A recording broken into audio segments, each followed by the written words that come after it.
Atenção, largada para o quarto par, perfeito. Querosene pegou bem lá por fora, faz partida, vai embora e já imediatamente tirou o corpo de vantagem.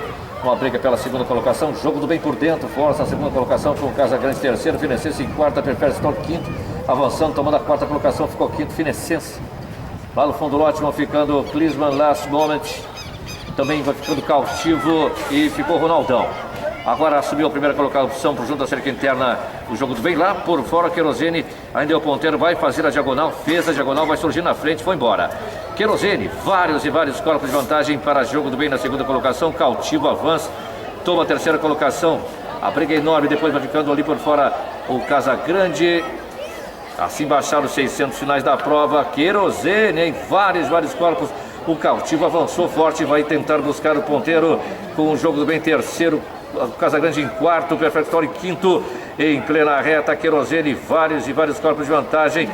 E o pessoal do fundo começa a chegar forte, lá vem o Cautivo, lá vem junto à cerca interna, Perfect Store.